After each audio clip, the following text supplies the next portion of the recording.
A young woman, Xiaomei, finds herself in a world where each husband she takes increases her beauty by 10 points, but a certain dark-skinned, ugly woman, Ning, would rather have 0 beauty points than keep her 5 perfect husbands. She sells them all, as it turns out they were all her sister's cast-offs. What's more, her crush is now her sister's fiancé. To win him back, Ning sells her house and her 5 husbands to buy him a 10 million credit gift. But in the process, the husbands are tormented and transform into villains, each one vowing revenge. Suddenly, Ye Yaoxi, a new person, wakes up in this ugly woman's body. She finds herself at her sister's and crush's engagement party. The original body's owner already gave away the gift, and before Xiaoxi can reclaim it, her crush, Grace, swallows it. "Thank you, Xiaoxi. I feel so much stronger after absorbing this," he says. Xiaoxi's eyes well up with tears. That was 10 million credits. The original owner mortgaged her house to get it, and if she can't pay it back, she'll be a homeless female. In a fit of rage, Xiaoxi grabs a glass bottle and throws it at Grace. Her sister, Karina, is shocked. "She's gone crazy, even hitting Grace. Get her out of here, she's an embarrassment," she shouts. If not for the interstellar law that forbids killing females, Karina would have already done away with her. Ignoring her, Xiaoxi pounces on Karina and slaps her. "Give me back my money," she yells. Karina is dazed and forgets to fight back. Security guards quickly drag Xiaoxi away, throwing her out and locking the heavy doors. Xiaoxi, left alone, cries tears of frustration. Before she can recover from losing 10 million credits, a piercing alarm sounds from her system. "Host, your 5 husbands. Corruption levels are maxed out. You must save them and stop them from getting worse, or you will die," the system warns. The original owner sold all 5 husbands except for the white tiger, Rainey, who is in the hospital after a serious injury and whose medical expenses she stole. The other 4 were sold. The ink serpent, a failed alchemist, was sold to an underground fighting arena. The seductive-looking firefox was sent to a nightclub as a gigolo, his enchanting tail feathers plucked. The golden finch was sold to a pervert who collects scraps. Even the most loyal gray wolf was sold to a lab for inhumane experiments. Just then, her wristband vibrates. "Ms. Ye Zhaoxi, your husband, Rainey, is no longer receiving treatment due to non-payment. Please pick him up, or he will be forcibly evicted to the outer city." Zhaoxi fishes out her last few credits and takes a public flyer to the hospital. In the hospital room, Rainey is wrapped in bandages like a mummy, his left leg amputated. Only his bare knee bone remains. Xiaoxi almost mistakes him for a corpse. Rainey was a promising combat commander and Karina's fiancé, but he was injured protecting citizens during a beast riot and became disabled. As a result, his family deemed him a disgrace and gave him to the original owner. A nurse looks at Xiaoxi with concern. "Ma'am, the patient isn't out of danger. Are you sure you want to take him home?" Xiaoxi hesitates and asks her system for help. "System, give me some money so he can continue his treatment."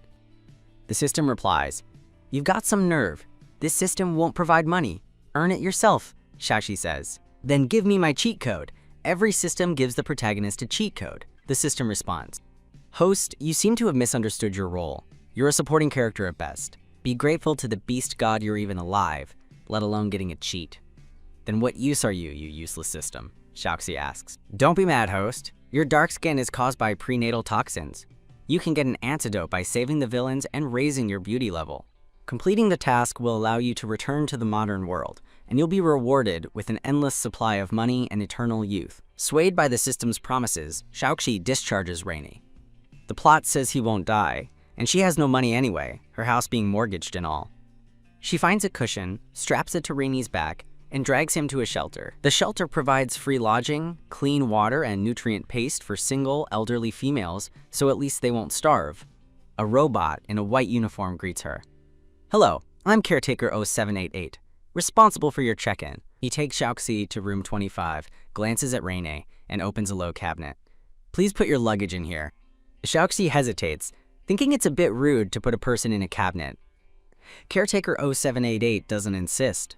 "One free bottle of nutrient paste is supplied daily. You can summon me anytime if you need me." With that, he leaves. Xiaoxi surveys the small, Spartan room. It has a private bathroom, and the bed is sized for a female, so it's not a good fit for a male. When she drags Rainey onto the bed, his injured leg barely fits, and his other one dangles on the floor. Xiaoxi takes the clear nutrient paste, drinks half of it, and her hunger subsides. She feeds the rest to Rainy and starts thinking about how to make money. In her past life, she was a music student and knew many instruments, but now she has none. Should she sing for money? She opens her wristband and searches for music charts. The #1 song is a piano piece by Princess Anna Wilson. She clicks on it, but it's a paid track and cuts off after 10 seconds. Even so, she realizes that the song is just a minor pop hit in her old world, not even worthy of being in her playlist. She feels a surge of confidence that she can make money by adapting songs from her memory. Host, shouldn't that be called plagiarism? The system asks. Shut up. Do you want to make money or not? Yes, plagiarize away. Xiaoxi rolls her eyes and registers as a musician. Her username is broke as a can. She hopes a kind deity will see her name and give her more money. Without an instrument, she can only sing. She uses whistling for the intro, then sings a song called Fairy Tale Town. Since the intergalactic world has no fairy tales, she adds a brief summary to her song description to help with the listening experience. After uploading her first song, Xiaoxi worries that singing alone isn't enough and decides to try out instruments at a music store. She wraps a green towel from the shelter around her face, showing only her eyes, and enters a luxurious music shop. A female dressed in a glamorous uniform approaches her with a hint of arrogance. Hello, are you a member of our shop? Xiaoxi knows she can't reveal she's poor. My butler usually buys my instruments. I'm just passing by and wanted to see what's new. She glances dismissively at a piano nearby. My family already has 8 of this model. Show me something else. Another staff member eyes her. Quote, sorry, this piano is a custom order for our prestigious top-tier member. It's the only one of its kind. Do you have a membership card? I went too far with the act, Xiaoxi thinks. Just as she's about to leave, a group of reporters with cameras rushes in, pushing her into a corner. I heard Princess Anna Wilson is giving a public performance to attract the reclusive master composer Pierre to write a new piece for her. The shop entrance is blocked, and Xiaoxi's face is pressed against the glass. Look, here comes Princess Anna Wilson, a voice exclaims. Cameras click as Anna, in a luxurious gown, steps out of a royal flyer and walks gracefully into the shop. Thank you all for coming. Today's piece will be free to listen to, and I hope it brings you joy. She sits down at the limited edition piano, bows elegantly, and begins to play. Everyone listens in silence. At the end of the song, the crowd bursts into applause. Only an old man with a white beard, sitting on a bench by the door, sighs. Too much pride, not a future master. What a pity. His words are lost in the applause. Anna smiles gracefully and, escorted by guards, leaves with the piano. The crowd disperses like a tide, and a staff member notices Xiaoxi. Why haven't you left? Who said you could stay and listen to Princess Anna's performance? As if I want to listen to her play, Xiaoxi retorts. I could do better with my feet. To prove it, she takes off her shoes and plays a short piece with her toes. The staff member's face freezes in shock, and the old man at the door turns to her in surprise. After playing, Xiaoxi quickly puts her shoes back on and flees. As she leaves, she bumps into the old man, who falls to the ground. Grandpa, look closely, Xiaoxi says, showing her account balance. I'm broke. You're out of luck. With that, she runs away. Unbeknownst to her, the old man is Pierre, the legendary music master. He's been lauded his entire life as a musical genius and has been captivated by the Princess Anna, a known master musician. But now, he wants to take this shabby female, Xiaoxi, as his student. At the same time, a reporter accidentally records Xiaoxi playing the piano with her toes and uploads it online. The clip of, quote, her piano skills are better than music genius, Princess Anna Wilson, becomes a viral sensation. Everyone is looking for the green towel-headed piano player. A famous music company even offers a $1 million credit reward for the copyright to her piece. But Xiaoxi is unaware of all this. She's busy trying to make a few credits. After her failed attempt at the last shop, she chooses a small, unassuming one. She politely asks the kind owner if she can use an instrument and manages to record her piano piece. She uploads it to the music platform and returns to the shelter, hungry. Xiaoxi checks on Rene, making sure he's still breathing. She then begs the robot caretaker for another bottle of nutrient paste. The robot only gives her tomorrow's ration. She and Rainy split it, and she worries they'll be hungry tomorrow. Xiaoxi sighs, lies down, and falls asleep. In her sleep, her wristband constantly buzzes with notifications of increasing income. In this world, loud battle rock is everywhere due to constant beast attacks. leaving people on edge with headaches and insomnia. But Xiaoxi's music soothes people. When an old soldier suffering from insomnia hears her song, he excitedly shares it with his comrades. Soon, even the military radio starts playing Xiaoxi's music. The next day, Ye Xiaoxi opens her account to find she's earned over 30,000 credits. Rich! She immediately craves braised pork and spicy crayfish. But when she opens the delivery app, she sees that a single meal of natural food costs at least 4,000 to 5,000 credits. With the money she has, she couldn't even afford rice, let alone meat. All she can buy is some cheap, fruit-flavored nutrient paste. Host, why are you only thinking about food? The system chimes in. Shouldn't you redeem the villain first? Xiaoxi, with tears in her eyes, closes her mouth. She figures her current funds are only enough to redeem the Golden Finch, whom the original owner sold as scrap. She looks at her balance one last time, frustrated. Why do I have to pay the original owner's debt? She complains to the system. Because if you don't, you'll die, it replies. At the scrapyard, the Golden Finch is nowhere to be found. Even the staff member who bought him, Harry, hasn't been to work in days. Xiaoxi finds Harry's house, rings the doorbell, and knocks. She hears a faint sound inside, but no one answers. A faint smell of blood seeps from under the door. System, open the door, she says. Host, breaking in will attract the police, the system warns. What's the point of having you if you can't even open a door? Can't you just block the signal? As soon as she says that, a click is heard, and the lock opens. Inside, a large, terrified body lies on the floor, its eyes wide with frozen fear. Doesn't he look nice? A hoarse voice whispers in Xiaoxi's ear. A blood-stained hand grabs her neck. Ugly creature, let's die together, okay? Which way do you want to go? The Golden Finch says, with a twisted smile. Xiaoxi looks at the Golden Finch. His beautiful wings are gone, replaced by bloody holes. I know you've suffered, but I earned money and came back to redeem you right away. I promise I'll never hurt you again, she says earnestly. The Golden Finch is stunned. Since when did this ugly creature's eyes become so clear? Before he can think more, police sirens blare outside. A squad of armed robots arrives at Harry's door. Warning! Unauthorized entry into a private residence is forbidden. Everyone inside, put your hands on your head and squat down, the robots command. The Golden Finch's hand goes limp as he sees Xiaoxi run toward the police, gesturing frantically. He watches her, a sad smile on his face. She's trying to get the police to kill me, he thinks. I almost killed her, and now she's getting her revenge. He lowers his head, wondering if the lasers will pierce his heart or his head. He had killed Harry because he couldn't bear the torment anymore. It's a pity about my brother, he thinks. Who will protect him after I'm gone? The Golden Finch makes no attempt to resist as several police robots approach him. But they walk past him and check the body on the floor instead. Criminal Harry is dead, one says. He had a history of violence. The female victim is in shock. The robot then looks at the stunned Golden Finch. Are you Ms. Ye, Xiaoxi's partner? Although you were injured fighting the criminal, females are fragile.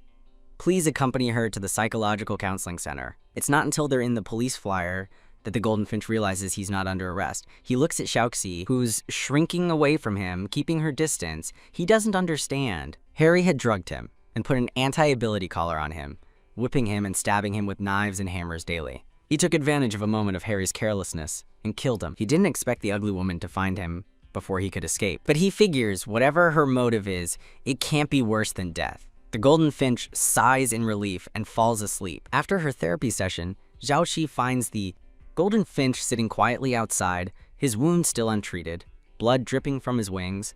A small cleaning robot is constantly cleaning the floor. Please don't spit, it says. Please don't spit blood.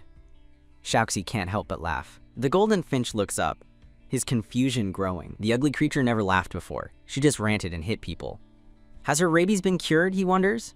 He follows Xiaoxi back to the female shelter. The caretaker robot scans him and warns, do not bring males into the female shelter. But Rainey is allowed in because the robot registered him as luggage. Xiaoxi transfers 10,000 credits to the Golden Finch. Why don't you go rent a room outside, she says. He doesn't answer.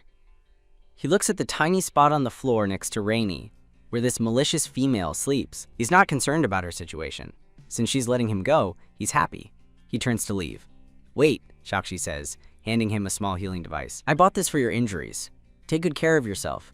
It's a device she spent 10,000 credits on before leaving the therapy center. The golden finch's heart flutters. He clenches his fist. This devious female is trying to toy with my heart. He fiddles with the device, standing outside the room for a long time. Congratulations, host. Golden Finch's corruption level has dropped by 10%, the system says. Great! Can I get a reward? Xiaoxi asks. No, host. You must clear all of your husband's corruption levels first. The gray wolf, Xiao, is at max level. You must go to the lab to save him immediately. The gray wolf was the most obedient of the 5 husbands. He never complained even when the original owner abused him daily, so Xiaoxi wonders why his corruption level is so high. Xiaoxi takes a special flyer to the lab. The receptionist looks up Xiao's information and gives her a regretful expression. I'm sorry, ma'am, this male has died from a drug reaction, she says. His contract was indefinite, and his mistress signed a liability waiver, so we haven't violated any rules. But the system shows that Xiao's corruption level is still rising, meaning he's alive. Xiaoxi rolls her eyes at the receptionist. I'm his mistress, she says. I demand you stop the experiment and hand him over. The receptionist pulls out a death certificate. Ma'am, he's dead and has been cremated. Please accept our condolences. Most male test subjects are old and broke. A young, healthy male, even a useless one abandoned by his mistress, is a rare find for a lab. They won't let him go. System, open the door, Xiaoxi says, rushing into the lab. The receptionist watches her pass through and immediately sounds the alarm. Warning! A black-faced female has broken into the lab. Stop her immediately. You can use force if necessary. Xiaoxi opens every door, looking for Xiao, but he's not there. Electronic guards surround her. Ma'am, please leave in 3 minutes or we will use tranquilizers, a guard says, starting a countdown. Xiaoxi sits down, exhausted. Can you locate Xiao? She asks the system. Sorry, host. The signal is only in this lab. I can't pinpoint his exact location. Useless, she sighs. Just as she's about to give up and leave, the building shakes. The 2-story lab building collapses. A bloodied figure bursts out of the rubble. Catch him! The operation can't stop. Master Beal is waiting for his heart. A guard yells as a group of electronic guards rush towards the figure. Xiao transforms into a wolf, biting off the head of the guard closest to him. Soon, a pile of guard parts surrounds him. But he's not doing well either. The anesthetic from the surgery and the wound on his chest make him dizzy. He sees the malicious mistress and hears her panicked voice. Xiao, watch out! Xiao dodges a leopard bodyguard's attack and quickly stabs his claws into the leopard, killing it instantly. Ignoring the blood on his chest, he walks calmly toward the female, grabs her collar, and takes her to a mountain. Ye Xiaoxi was led into a cave. Inside, there was a stone bed covered with a tiger skin, as if someone lived there. Just as she was about to say something, the stone door at the entrance slammed shut. The gray wolf, Xiao, was already lying weakly on the ground, his cold eyes fixed on Ye Xiaoqi. This is the burial cave I specially chose for us. Are you satisfied, my owner? Why do you have to drag me along? Ye Xiaoqi cursed silently, but spoke with great concern. Xiao, let me take you to the hospital. If you don't treat that wound, you're really going to die. The gray wolf looked wronged. Don't you want me to die? Who said that? Out of all 5 of my beast husbands, I like you the most. You're capable and strong. I'm here to take you home today.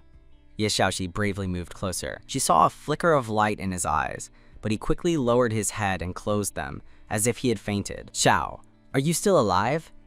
Ye Xiaoqi poked his head with her finger and then rubbed it hard, but he still didn't react. The cave grew colder and colder. Ye Xiaoqi curled up in the gray wolf's arms and fell asleep. The gray wolf opened his eyes and looked at her. Doesn't my owner hate it when we show our beast forms? Why is he willing to be so close to me? He lowered his head and sniffed her neck. The overpowering perfume was gone, replaced by a light, fresh scent. He felt the blood flowing from his chest and moved away, afraid of soiling his owner's clothes. But Ye Xiaoqi found her way back into his arms, snuggling up to his fur and mumbling, "Good boy, my big doggy." Xiao had never heard her use such a gentle tone before.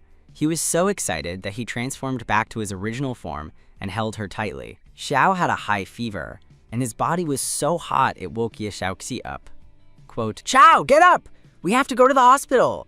Ye Xiaoqi pinched Xiao's face to wake him up. She just grabbed his hands and rubbed them against her face.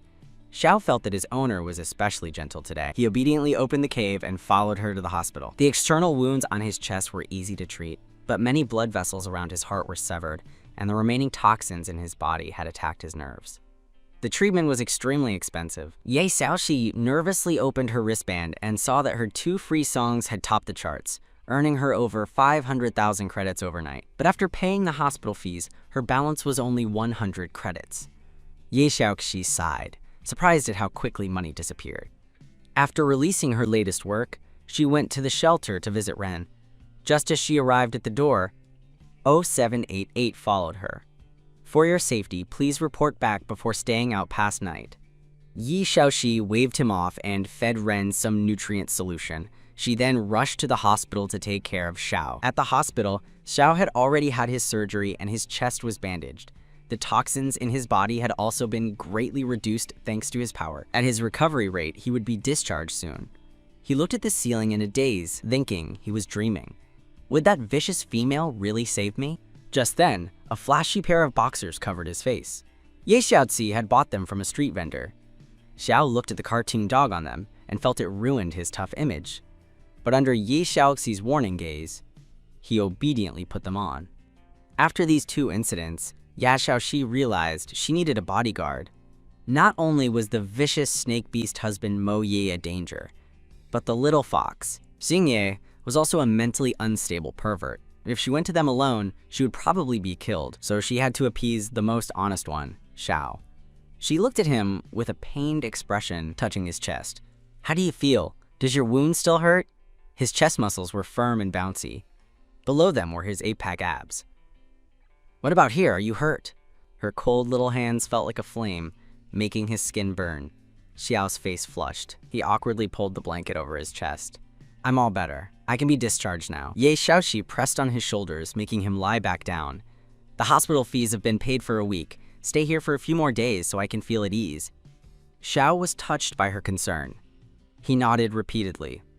I'll listen to my owner. Congratulations, host. Xiao's corruption level has dropped to 80%. Please continue to take advantage of him. Ye Xiaoxi giggled. It's so easy to trick my big doggy. She leaned against his chest. My big doggy is so obedient. Snuggles. Zhao's face was red, but he let Ye Xiaoxi have her way. For a whole week, Ye Xiaoxi stayed with Xiao at the hospital. Their relationship grew closer, and his corruption level continued to drop. By the end of the week, Xiao was hopping around, even healthier than before he was injured. During this time, Ye Xiaoxi reported to 0788 and asked him to feed Ren the nutrient solution every day. Although 0788 didn't understand the purpose of feeding a luggage bag, he accepted the request. Ye Xiaoxi released songs every day. After a week, she had accumulated 10 million credits in rewards. She had finally earned back the money the original owner had squandered. With the treatment fees, Ren was sent to the hospital for further treatment. This time, Ye Xiaoxi was prepared. With her loyal big doggy bodyguard, Xiao, and a balance of 10 million credits, she was ready to buy back Mo Ye. At the border between the inner and outer cities, a tavern with colorful lights was filled with males, all staring at the green bandana at the door. Ye Xiaoxi dodged their gazes and went to the bar. I want to go to the beast fighting arena, she said to the bartender. The bartender looked at Ye Xiaoxi and Xiao. Ma'am, do you want to watch or sell? Get lost! Xiao's expression instantly tensed. Is my owner going to sell me again?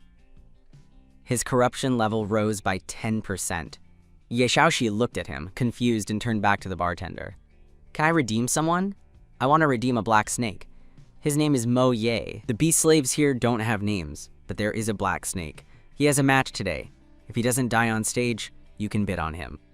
The original owner only got 500,000 credits from Mo Ye, and the entrance fee was 100,000. What a ripoff. Ye Xiaoxi gritted her teeth. She went through the back door and arrived at the arena. Ye Xiaoxi went to her seat and heard a female next to her complaining. That damn snake! Why is he so resilient? He's already won 30 matches. The blonde male behind her knelt and massaged her legs. Don't worry, owner. He's fighting Troy today, the undefeated legend, and the food he ate was spiked with the strongest drug. He's going to die a horrible death. Another purple-haired, enchanting male kissed the female's cheek. I've asked Troy to leave him one last breath. We'll have the body collectors bring him back. Then you can skin him or pull his tendons, whatever you want. The female, Jing Shenyi, laughed and clapped her hands. He didn't want to be my beast slave, did he? I'm going to make him kneel at my feet and beg for my affection. Ha ha ha! Xiao also laughed stupidly. So my owner isn't trying to sell me for fun. His corruption level dropped by 20%. Ye Xiaoxi frowned at Xiao's stupid face and sighed as she looked at the crowd of beast husbands behind Jing Xingyi. The beast husbands are so different in strength, and the system is useless. It seems Mo Ye is in a lot of trouble today. She didn't have time to think.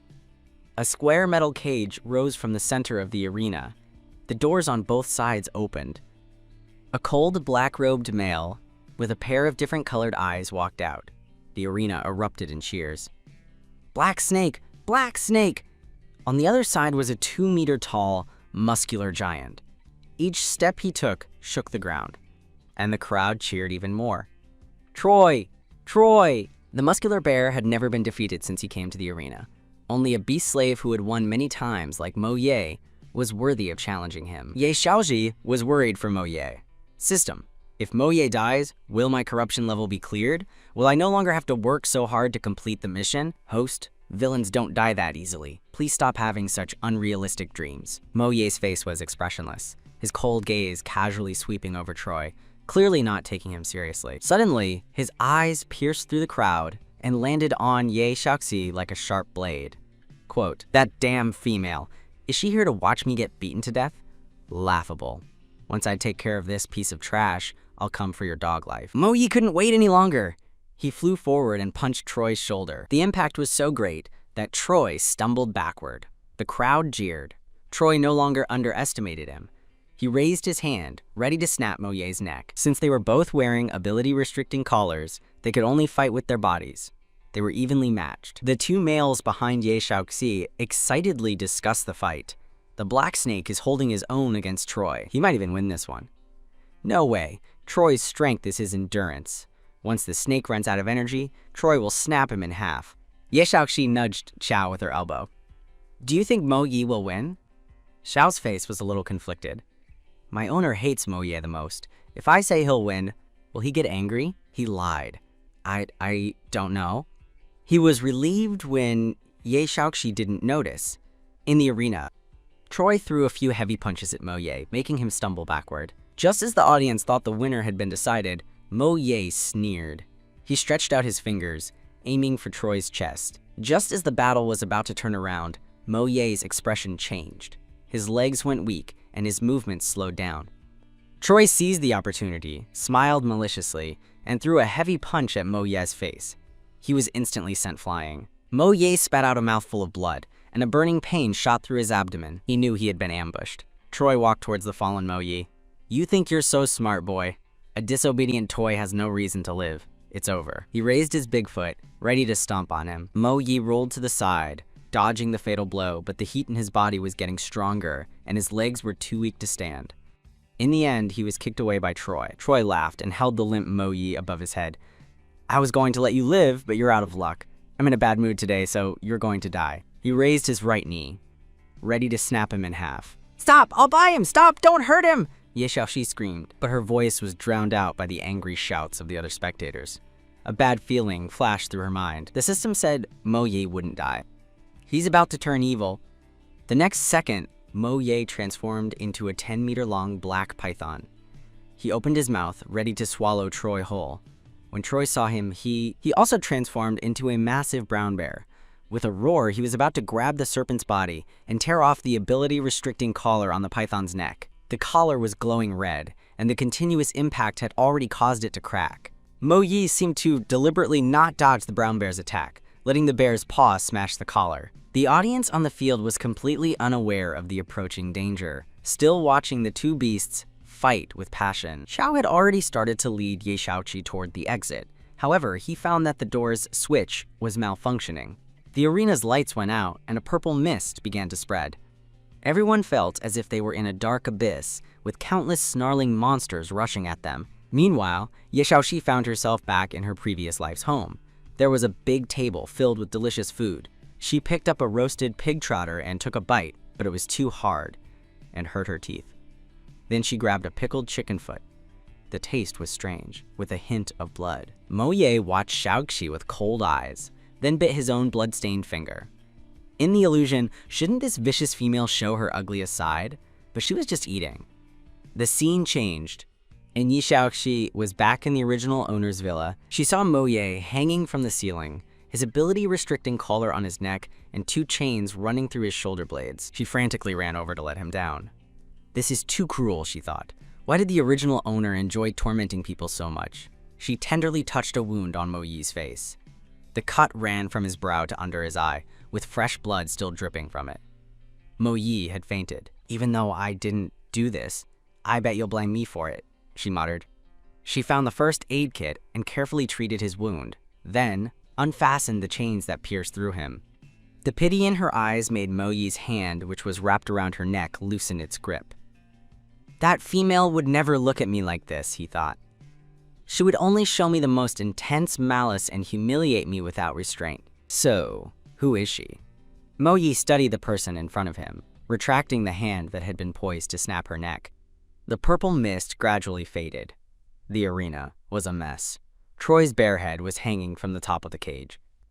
The female from the next seat and the heads of all her beast husbands were rolling around on the ground. Mo Ye, suppressing the uncontrollable heat within his body, kicked Xiao, who was sleeping like a dead dog, and picked up Ye Xiaoxi, leaving the arena. He placed her on the bank of a cold, icy pond, then transformed into his beast form and jumped into the water, trying to fight the surge of power inside him. Ye Xiaoxi woke up shivering. She sat up and looked around. A fog was rising from the water's surface. Is it getting foggy? She wondered. Xiao, where are you? Let's go home, it's so cold here. Mo Yi heard the noise and surfaced with a splash, soaking Ye Xiaoxi. She was angry but didn't dare to move. Whose snake is bigger than a person? A single bite would be enough to swallow her whole. Mo Yi silently watched her timid expression. He saw her thin coat clinging to her body, and beneath her dark face, her smooth skin and curves were alluring. Mo Yi transformed back to his human form, stepped out of the water, and walked towards her, each step bringing a bone-chilling cold. The sweet scent of the female in front of him made him want to get closer. What on earth did those bastards feed him? The sudden sense of danger made Ye Xiaoxi flinch. Whatever you have to say, just say it out loud. You don't have to whisper in my ear. There's no one else here. Her plump pink lips moved, but Mo Ye didn't hear a word. He just wanted to consume her. Are you a dog? Why did you bite me? Ye Xiaoxi pushed Mo Ye away, angrily covering her mouth. The soft sensation made Mo Ye want to bite her again. He forced himself to regain his sanity. His vertical pupils stared at Xiaoxi. In a low voice, he asked, "Who are you?" Ye Xiaoxi's eyes instantly filled with confusion, and she answered obediently, "I'm Ye Xiaoyaoxi." The same name, but is it the same person? Mo Ye leaned in to look closely at her eyes. Then tell me, who am I? You're Mo Ye, my most handsome beast husband. Seeing the love in her eyes, Mo Ye paused. She used to only call them lowly trash and would never show such affection. Has she gone mad? The thought sent a jolt through him. With a seductive voice, he asked, "Do you want to kill me?" Ye Xiaoxi quickly shook her head. I like you so much, I can't even get enough of you. Why would I kill you? She hugged his neck and snuggled against him. Mo Ye's murderous aura dissipated. After a moment of silence, he turned and jumped back into the icy pond. As the ripples on the surface calmed, Ye Xiaoxi's eyes instantly cleared. The system chirped excitedly. Host! Host! Now you can't say I'm useless, can you? You were about to expose yourself, but I broke the illusion in the nick of time and reminded you to increase his favorability. Now Mo Yi's corruption level has dropped by 10 points. He won't try to kill you anymore. Yeah, Saxi rolled her eyes. All right. Don't be so proud of yourself for doing something so small. Can't you be more level-headed like me? Just now, I delivered a performance worthy of Venus and even fooled Mo Ye. Host, that should be an Oscar. Ye Xiaoxi cleared her throat. What do you know? The sound of splashing water was heard again. Mo Ye's face was a sickly pale, and his gaze towards Xiaoxi was full of loathing. Ye Xiaoxi looked around nervously. Where's Xiao? He was with us at the arena. Why are only you and I here? Had Xiao been captured again? Mo Ye squinted unhappily. You're worried about that idiot? To show her kindness and gentleness, Ye Xiaoqi nodded confidently. Of course. Xiao is my beast husband. I'm worried about him. Before she could say, you're all the same, Mo Ye interrupted her. Since you're so worried about him, Then let him take you back. He then turned into a cloud of purple smoke and disappeared. With Mo Yi gone, this dark and eerie place became even more terrifying. The cold wind sounded like ghosts wailing, sending shivers down her spine. Yi Shaoxi's voice trembled as she called out, "Mo Ye, don't joke around, come out." The only answer was a pair of glowing green eyes in the dark night. A flock of black bats, the size of basketballs, flapped their wings and moved toward her. Ye Shaoxi got goosebumps. She backed up to the edge of the icy pond, patting herself down but finding nothing to fight them with. Seeing the leading bats gnashing their fangs, about to fly over her head, she jumped into the cold pond. "System, if you don't want to see my corpse, give me some oxygen!" "Host, you're a big girl now. Don't you want to rely on me for everything? It's bad enough I transmigrated as a useless person, but I also got a good-for-nothing system. I live my life with my head on the line every day." The bats hovered over the water, unwilling to leave. Ye Shaoqi couldn't hold her breath for long. Her lungs were contorted. She was a second away from suffocating. She gave up struggling and opened her mouth. The next moment, cold lips sealed hers, and fresh oxygen flowed into her mouth. Mo Ye stared at the frail female in front of him. Her words echoed in his mind. "Stop! I'll buy him! Stop! Don't hurt him! You're Mo Yi, my most handsome beast husband. I like you so much I can't even get enough of you. Why would I kill you?" Mo Ye carried the unconscious Ye Shaoqi out of the pond. He looked at the bats, screaming and trying to scatter. "You're asking for death," he said coldly. A light green mist instantly devoured the entire flock. When the mist cleared, only a pile of black bones remained on the ground. A moment later, Mo Ye appeared in front of Xiao. He was anxiously looking for Shaoxi.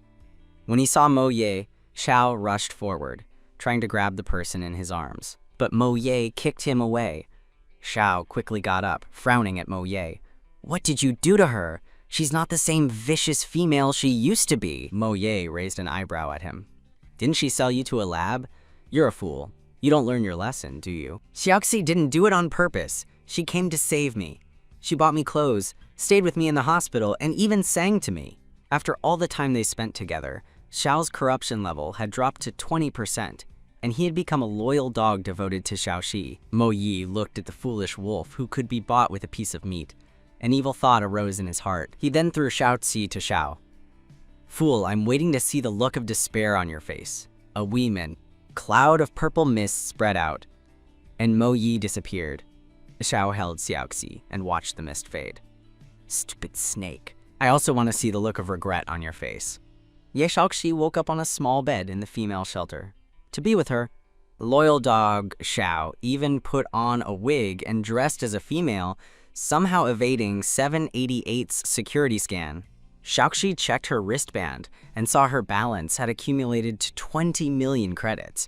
It should be enough to redeem Xingye. If she could also buy back the house, she could live a life of luxury with her beast husbands. Before she could finish her daydream, an alarm sounded on her wristband. "Due to a plagiarism report, your platform will remove all your works and freeze your personal account balance." Ye Shaoxi shot up from the bed and opened the music platform. The screen was filled with messages from Anna Wilson's fans, cursing her. All her works had been blocked. "Is the platform trying to steal my profits?" she wondered angrily. She opened the Interstellar Federal Law Center and filed a complaint, accusing the music platform of fraud. The message was immediately forwarded to Anna Wilson. She was startled by the dark-faced photo and quickly looked away. "Is this the one with the green bandana?" she asked her housekeeper, displeased. "She still refuses to sell her copyrights?" "Yes, Princess." Not only did she reject the music company's acquisition request, but she also replied with a middle finger emoji. Anna was curious and scrolled through Shaoxi's other information. She found that she was Karina's biological sister. "Yes, Princess, but she has been expelled from the family. She's homeless now, living in the female shelter. She even sold all her beast husbands." Anna Wilson had never seen a female so pathetic. She couldn't help but laugh and ordered, "Continue to freeze her account. Don't allow her to release any new work until she agrees to sell her copyright and becomes my exclusive artist, creating music for me." 3 days later, Ye Shaoxi stared at her account, which hadn't changed. "I still need to redeem Xingye." Xiao ruffled his long wig. "Don't worry, I'll get a job when I have the strength." Xiaoxi worriedly hugged Xiao and caressed his body. The tense muscles reassured her. Xiao was powerless to stop her, and his ears turned red. He couldn't help but let out his fluffy tail. He quickly covered it, afraid that Xiaoxi would dislike his beast form. Xiaoxi's eyes lit up. She became more brazen, rubbing his fluffy fur. Xiao's face flushed, and he groaned, escaping into the bathroom. Listening to the running water, Xiaoxi sighed. As expected, the most honest kids never get what they want. While brainstorming ways to make money, she unenthusiastically scrolled through her wristband. She then saw a video of herself wearing the green headscarf and playing the piano. It was the #1 trending video on the platform. Xiaoxi immediately had an idea. Since she was wearing a headscarf, she didn't have to show her face, and the tips from the short videos wouldn't be frozen like her song royalties. She just regretted not buying some instruments when she had the money. She swallowed her pride and went to Elisa's shop. "Elisa, can I rent an instrument here?" "Who needs to rent an instrument? If it's you, I can just give you one," Elisa said with a look of sincerity. She had always felt inferior because she couldn't see, but whenever Xiaoxi came to the shop, her instruments gave her comfort and encouragement. Elisa's generosity made Xiaoxi even more ashamed. "It's for my friend. She wants to borrow a guitar and will buy it as soon as she makes some money." After playing a few songs with Elisa on the guitar she picked out, she recorded herself playing Reflections of the Moon on the Urquan Spring on the violin. She said her goodbyes to a reluctant Elisa and headed back to the shelter. Back at the shelter, Xiaoxi put on her green headscarf again. She wiped away a tear, then turned on her wristband's camera. "Hello everyone, I'm the green headscarf you've been looking for. My other identity is the music creator, broke as a joke. All my works are my own, but because I refused to sell my copyright to a certain music company, I was framed and completely banned by the platform. They even cruelly froze my account, leaving me to live in a shelter on 1 nutrient solution a day. My beast husband was severely injured protecting citizens on the battlefield and is now in the hospital, waiting for me to earn money for his treatment." To avoid getting her account targeted, Xiaoqi registered a new one using Xiao's identity and posted the video. In the video, her voice was soft and helpless, perfectly matching the sad atmosphere of Reflections of the Moon on the Urquan Spring. She also attached screenshots of the music company's threats and the platform's arrogant removal notice. The video instantly triggered the male's desire to protect her and quickly went viral. After posting the video, Xiaoxi recorded a few new songs. This time, she applied for copyright protection with the official copyright center. She put the new songs in a showcase for just 100 credits, giving people permanent access. Sale notifications popped up like snowflakes. The head of the short video platform looked at the overnight surge in revenue and grinned. He only cared about money, and not even Princess Anna could stop him from making a profit. Angry military units, no longer soothed by the music, jointly filed a complaint against the music company's tyrannical actions and demanded a thorough investigation. All-knowing netizens dug up that the music company was owned by Princess Anna. Other music creators who had been suppressed also spoke out. Suddenly, Princess Anna's reputation was tarnished. She had no choice but to post a clarification video. She first distanced herself from the music company, then claimed that she also loved the songs by Broke as a joke. She mentioned that she had extended a formal invitation as a princess, but she had ignored her. Finally, she dropped a bombshell. Broke as a joke was actually the crazy daughter of the Wei Li family, Wei Mian, who had been locked in an attic since childhood. This exposed all of the original owner's past misdeeds. Anna also released interviews with the Wei Li family's servants. Miss Xiaoxi has been mentally deficient since childhood. We've never heard of her having any musical talent. We heard she sold her beast husbands and squandered her family fortune because of her decadent lifestyle, which is why she ended up in the shelter. Even the head of the Wei Li family, Lady Iseria, released a video confirming that her daughter was a lying lunatic who stole and abused servants. She even threatened to disown her. As more and more trolls flooded the internet, there were countless posts condemning Ye Xiaoxi. Some even went to the shelter to cause trouble. If Xiao hadn't been there to protect her, she would have been attacked. Using the profits from the short videos, Ye Xiaoxi bought back the old house and moved back in with Xiao to launch a counterattack. She quickly went to a royally certified hospital to get a mental health test. Armed with a certificate of sanity, she live-streamed in front of the royal castle. With Xiao's powerful presence, Ye Xiaoxi, wearing her trademark green headscarf, spoke with fierce determination. "I, Ye Xiaoxi, am a righteous person. I will pursue legal action against the Wei Li family for their slander and defamation. My mother disliked me because I was born with a strange illness, which is why I was locked in an attic and fed cheap nutrient solution. The only one who kept me company was a cold robot butler. I don't have a beautiful appearance or a healthy body. I'm sorry to have disgraced my mother." She continued, "I often wondered why my hair color was different from my parents, and even suspected that I was a child born from my father, Count Wei Li, and another female. That's why my mother didn't love me. If my father betrayed his partner, he should be put on trial." Ye Xiaoxi covered her face and cried. looking so helpless that even the haters in the livestream felt too ashamed to keep insulting her. The neutral onlookers also started to change their minds. She quickly pressed her advantage. All my mistakes are my own, but I have never plagiarized. I can create a new song every day, and I can even improvise the next one, which I dedicate to my mother. Whether you are my biological mother or not, I thank you for giving me a cage in the attic and raising me with cheap nutrient solution. Then, she started playing the guitar and singing, "Mom is the best in the world." Thinking of her own mother from her past life, tears streamed down her face and her voice cracked, evoking a wave of sympathy from the audience. "That's so pathetic. Even cruel beasts don't treat their young like this. Don't be scared, son. Mom supports you all the way." A crowd gathered near the castle. They saw Xiaoxi in her cheap clothes, shivering in the cold. She was not at all the extravagant person they heard about online.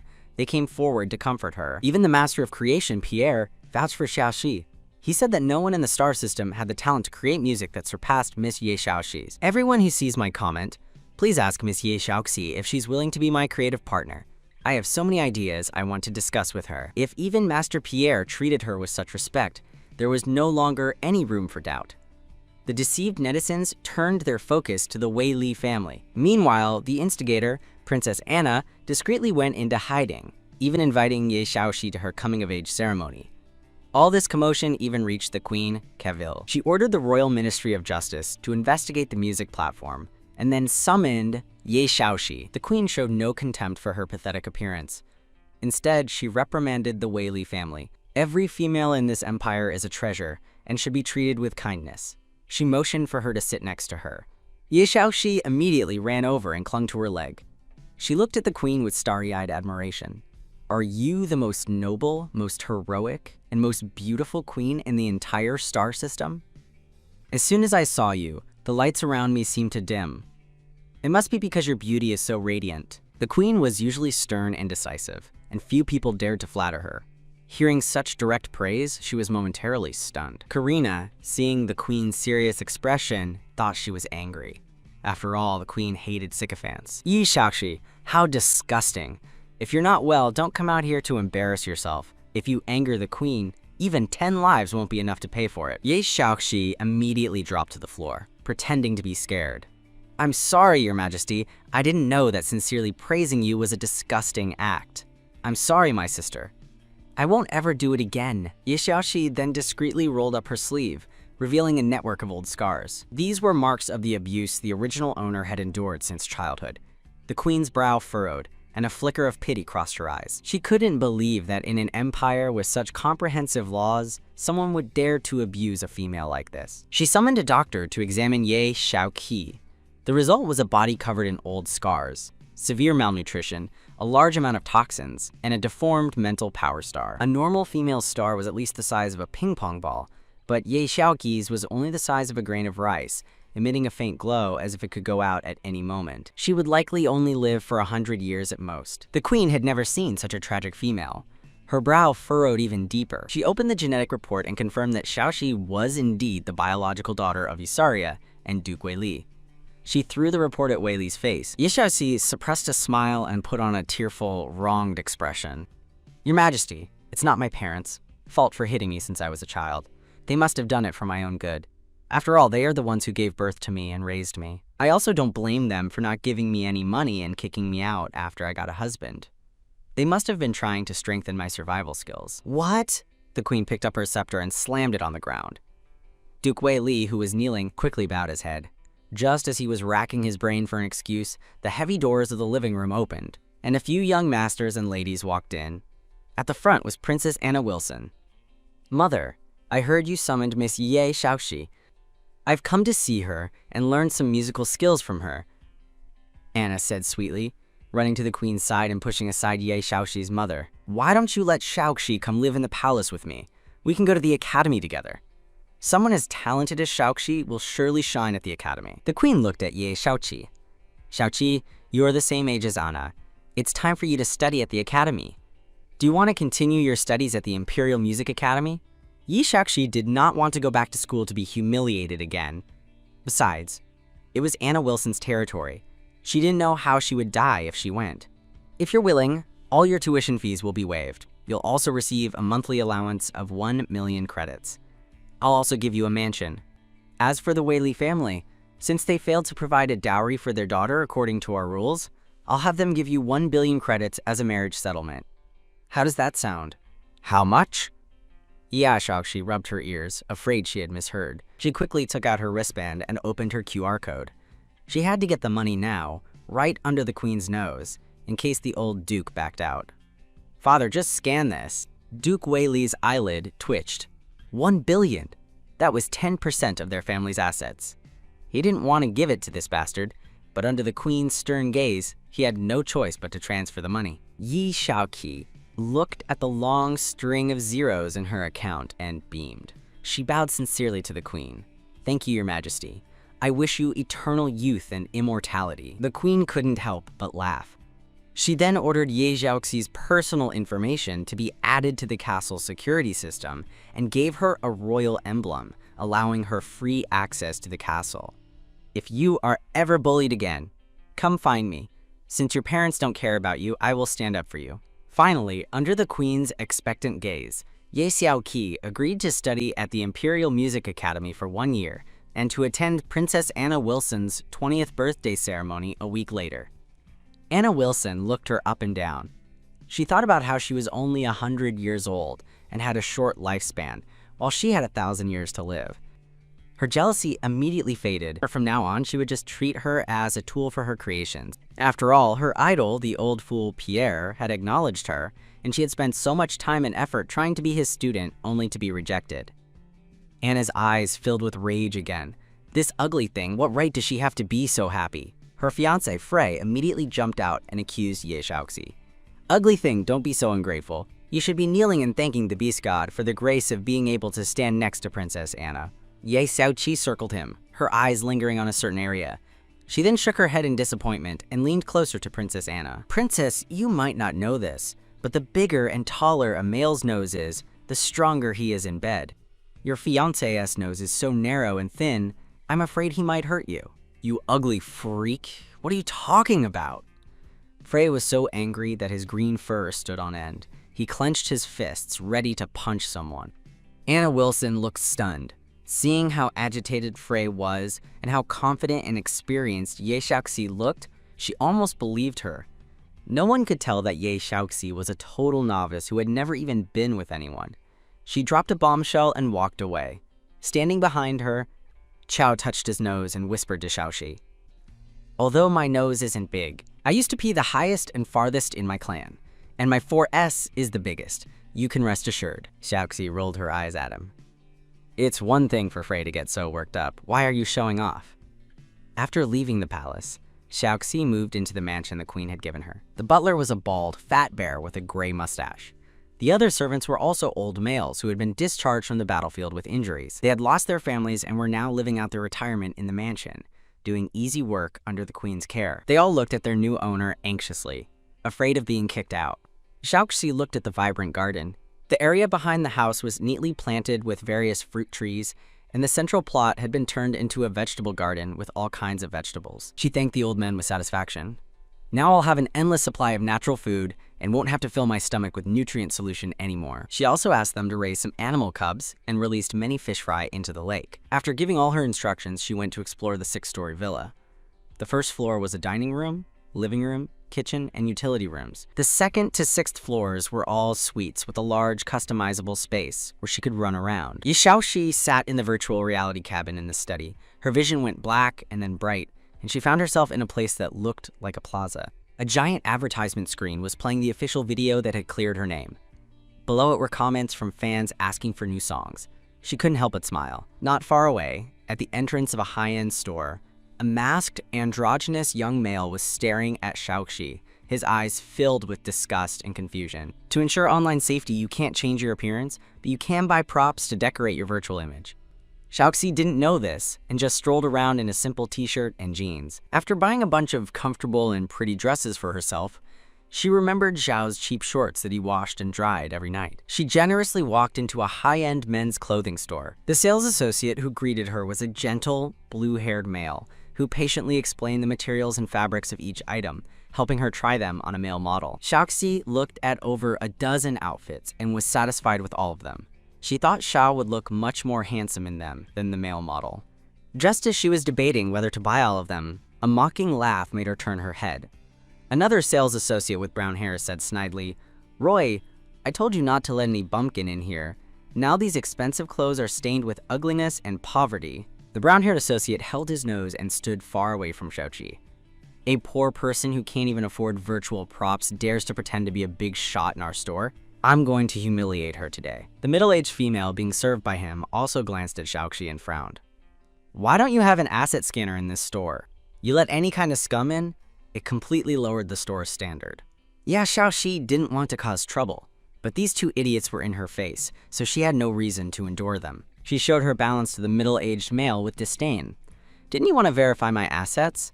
Take out your account and let's compare. Let me see how much money you have." The middle-aged male's face turned green when he saw Ye Xiaoxi's 110,000 star coins.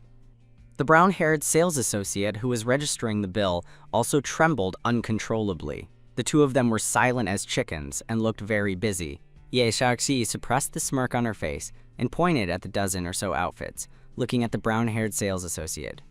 "Wrap all of these up." After saying that, she sat on the sofa to drink tea and wait. She saw three middle-aged males surrounding a male dressed in red enter. The curly-haired male at the head waved at the salesperson. "Bring out all of your latest seasonal clothes." The brown-haired sales associate rushed to attend to them. The male in red wore a mask and stood stiffly, like an emotionless tool that could be manipulated. His eyes fixed on Ye Xiaoxi without a trace, and then he looked at the clothes she had bought. His heart was full of doubts. This clothing was not the right size for Grace, the ugly male who always pursues him. Who did she buy it for? Ye Xiaoxi had already paid but didn't leave. She was enjoying the show. Three rich females were almost fighting to please a gigolo. "Aptness, you would look so handsome in this black suit." No, no.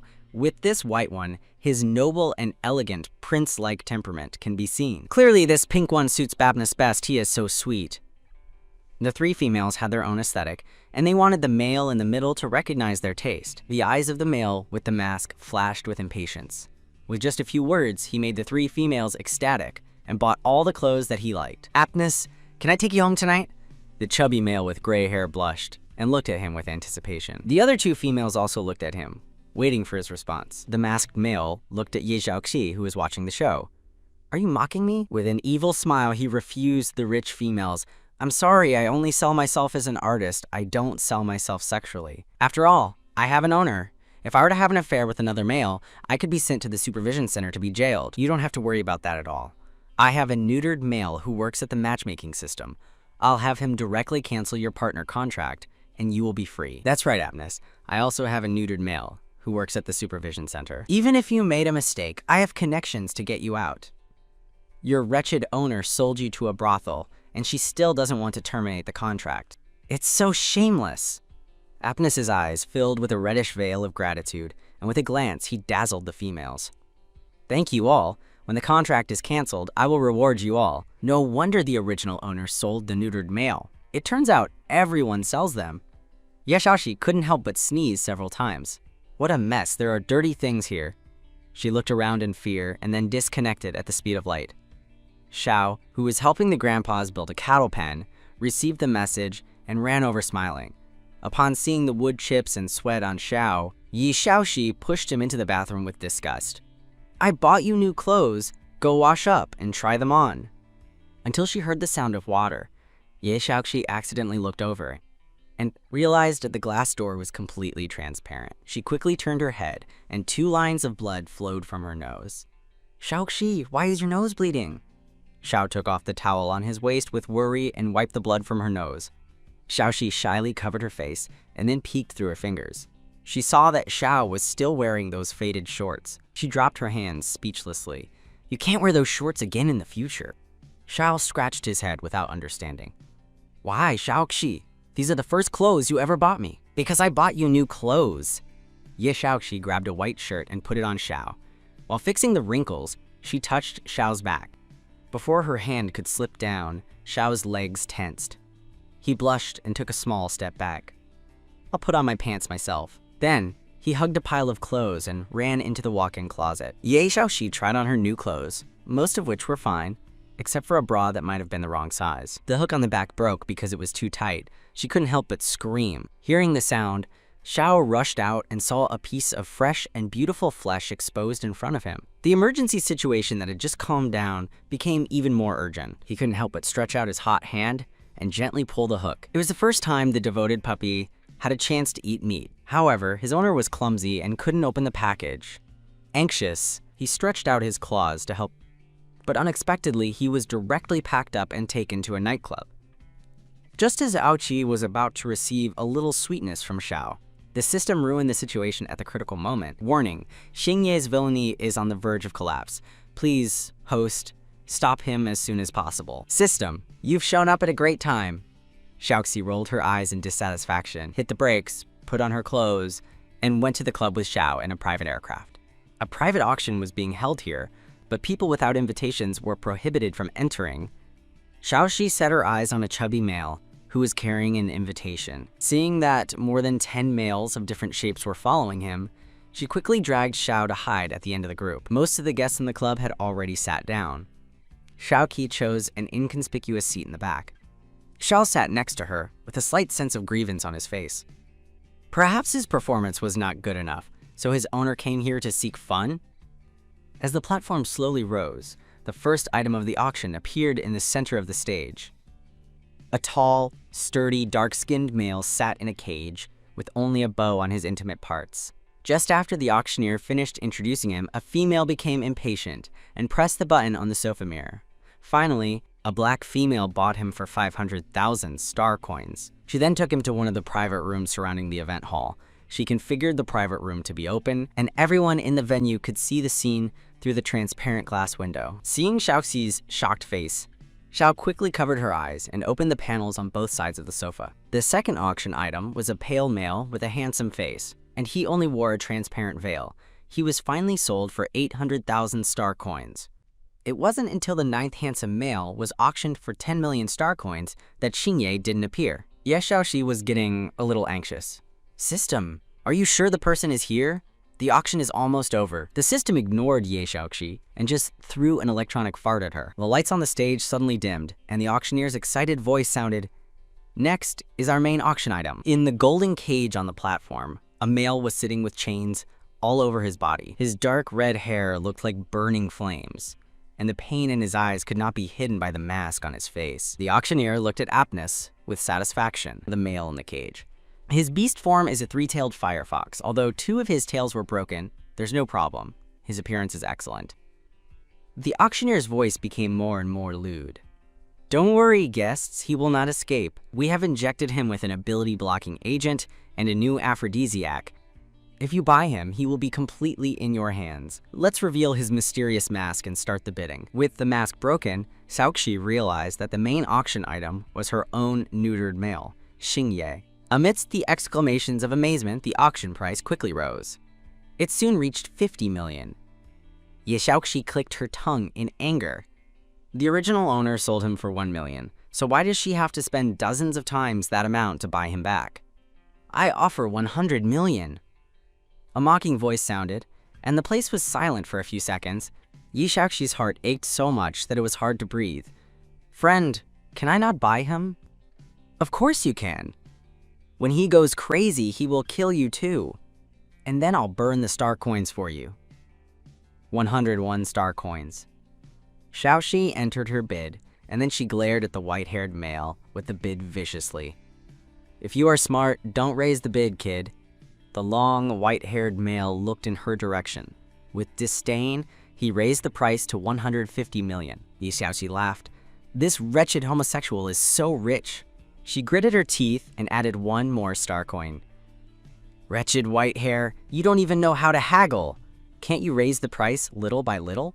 Isn't 50 million like 50 cents? The white-haired male looked directly at Ye Xiaoxi, gave her a provocative look, and raised the price to 200 million. Ye Xiaoxi fought with him and raised the price to 500 million and 1 star coin. The white-haired male became furious, went up to the stage, took the auctioneer's microphone, and tapped it twice. Guests, if I auction off this beast slave today, I will give him away for free for everyone to play with. Everyone gets a share. As soon as this was said, the venue erupted in a clamor, and whispers sounded continuously. Xingye in the cage also raised his head and looked at the white-haired male in front of him with hatred. "Byron, you are a bastard!" His voice was filled with suppressed pain. Flames rose behind him, and then they extinguished in an instant. Warning: Xingye is about to go crazy. Host, please save yourself. Ye Xiaoxi's hand trembled, and she accidentally pressed the special button on the sofa. In an instant, she was enveloped in a red light and became the center of attention. "This guest has lit the sky lantern." The auctioneer's voice trembled. In his decades-long career, it was the first time he had seen someone light the sky lantern for a male. Beiren glared at Ye Xiaoxi viciously. "I don't believe she has the strength to light the sky lantern. I want to verify her assets." Ye Xiaoqi regretted it, and she wanted to admit that she had pressed the button by mistake, but the eyes of the wretched white-haired man looked at her as if she were trash. "I can die, but I will not be humiliated. I'll fight you!" He glared viciously at Byron. "Since you want to steal someone from me, you should start praying now that you have more star coins than I do in your personal account." After saying that, she took off her bracelet and threw it at the auctioneer on the stage. "This lady has a lot of money. 10 billion. Bid as much as you want." But in her heart, she was screaming like a madman. "Please don't be 10 billion because I actually have it." Byron also threw his bracelet onto the auction stage, and with a smile, he pressed the bid button. 600 million, 700 million, 800 million. The red light around Ye Xiaoxi was still bright. 900 million. Baron's finger that was about to press the button stopped. If he added 100 million more, it would be all the star coins he had brought this time. If he lost, where would he put the face of the young master of the Hu clan? He gritted his teeth and pressed the button again. 10 billion. Upon seeing the red light on Ye Xiaoqi's seat still bright, Baron was speechless. This wretched male is so rich. Who the hell is she? Ye Xiaoqi was on the verge of tears. "Wretched white hair, please raise the price. I'll stop bidding." Baron stopped bidding, and the place was silent for several seconds before the auctioneer reacted. "Congratulations, guest. You have won the main auction item, aptness." Xingye, who had planned to self-destruct to take everyone to hell with him, calmed down at this moment and looked at the male who had auctioned him off. He immediately recognized her as his ugly and wicked owner. "Where did she get so many star coins? And why did she spend so much money to buy me? When she sold me, it was only for 1 million. It's better to be bought by her than to be humiliated and tortured by Byron." Xingye's villainy level dropped quietly. He hid the doubts in his heart and let Ye Xiaoxi open the cage. Ye Xiaoqi put Xiao's jacket on him. "I spent so much money, so I have to put on a good act." When she passed by Byron, she sneered. "I almost took you for a person. I thought you had more strength, but only 100 million. I seem to have overestimated you." Byron was so furious that he wanted to pounce on her, but he was stopped by Xiao, who was standing on the side. Seeing Xingye with a face of pain, Byron scoffed. "You spend 100 million to buy a useless person with 2 broken tails. I don't think you know that he can only live about 100 years. And he will also age faster than normal males because of his broken tails. Just wait until in a few years he becomes an old male with wrinkles. Even if he becomes like that, I will consider him a treasure." Ye Xiaoqi gently wiped the sweat from Xingye's face, and then looked at Byron with disdain. "And you will be a worthless piece of trash for your entire life." Byron was so furious that his face began to distort. The purpose of humiliating Xingye today was not achieved, and he was being humiliated from all sides. He was afraid of offending someone, and in the end, he could only leave with a harsh word. At the auction, Xingye's reason, which had clung to life, collapsed at this moment. Due to the effects of the drug, his body stuck to Xiaoxi uncontrollably. His hot breath sprayed on her neck and gave her goosebumps. Xiaoxi didn't have the hobby of being watched. She looked at Xiao, who had been silent all along, and asked him to help carry Xingye to the aircraft. "Let's go to the hospital. Let him detoxify first." Xingye's lips were already cut, but he took Xiaoqi's hand. A weak, fragmented voice came out of his throat, uncontrollably. "This is the newest hunting drug. Hospitals can't detoxify it." Seeing that Ye Xiaoqi was frowning, Xingye had tears in his eyes. "Don't worry, my owner. I can hold on. If I can't, I'll die." Seeing Xingye's sincere look, Xiaoqi sneered in her heart. "If I didn't know his villainy level is 80%, I would think Xingye really likes me. She doesn't like me and yet wants me to think about her," she said to herself. not even if Xingye is very handsome. It had to be someone like Xiao who was all heart. She nodded at Xingye. Then, hold it in yourself. After saying that, she turned around and threw herself into Xiao's arms, only to realize that her good dog had been depressed since he saw Xingye. Xiao hugged her with joy. He thought that his owner, now that he had that stinky fox, would no longer be so good to him. After all, before, he was her favorite among the few unlucky males, and he was the one who got hit the least. He didn't expect that his owner still liked him. You like the stinky fox, right? Congratulations, host. Xiao's villainy level has been eliminated. Reward: 20% of the toxins in your body are eliminated. 20% of your skin will return to normal. The other 80% will remain black. Isn't that even more uneven and ugly? She complained. Quote, system, you're too stingy. Why didn't you eliminate all the toxins if you eliminated the villainy level? Host, only if the villainy level of all the villains is completely eliminated can the toxins be completely eliminated. You can also choose a temporary effect, which is the complete elimination of toxins for 20% of the time. Ye Shaoxi finally chose the time effect. 4 hours a day being normal is also pretty good. When they returned to the mansion, it was already midnight.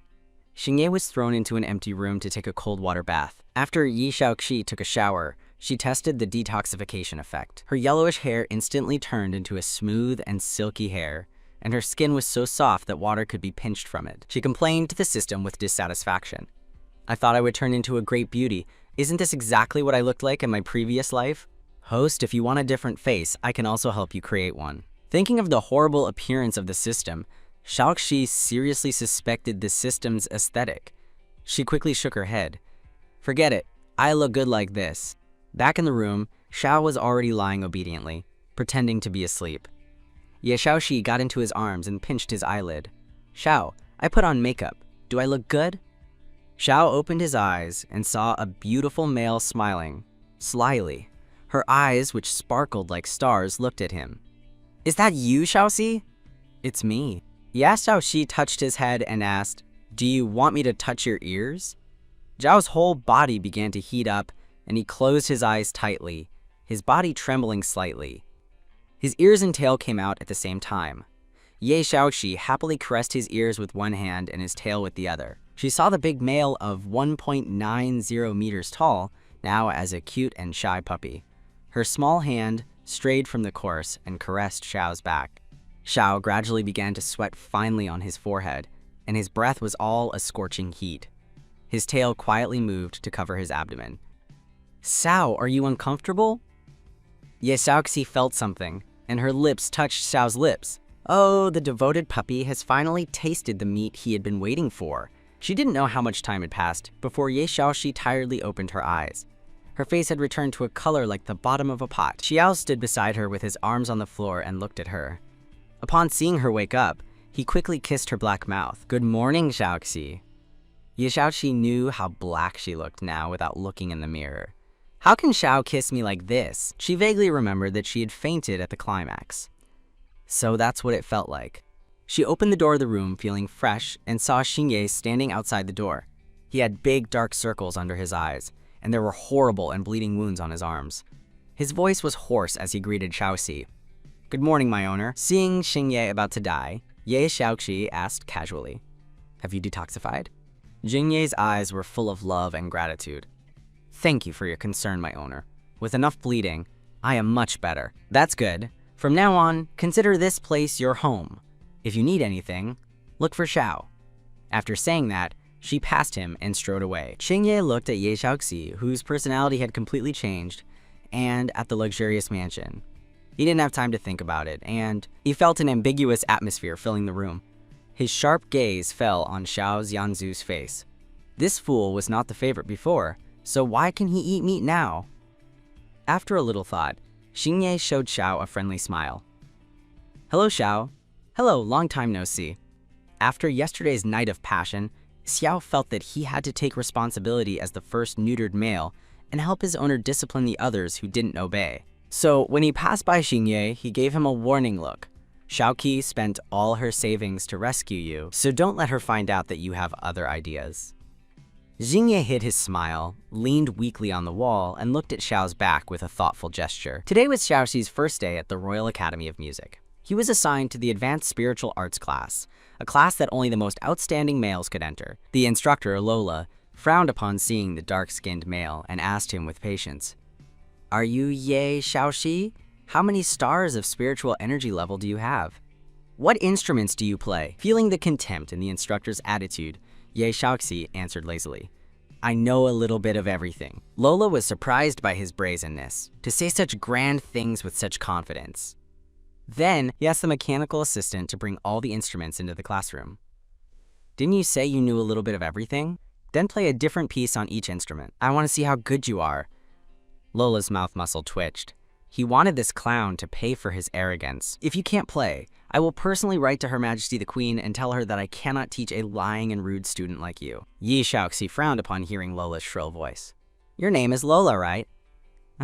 So, if I can play everything, does that mean that you, as an unethical instructor, are not fit to teach me?" "Shameless!" Lola hit the desk hard. "How dare you speak to your instructor like that? Do you know what respect for the teacher in the way means?" Ye Xiaoxi also hit the drum next to her hard. "Shameless! What does respect for the teacher and the way have to do with you? If you don't have a mirror at home, at least you have urine, right? You don't know what you're really like." Lola became furious and turned on the live broadcast function of his bracelet. "Very well, if you don't play all these instruments today, get out of the Royal Academy of Music." Lola used to livestream his classes and had the image of a kind and affectionate teacher.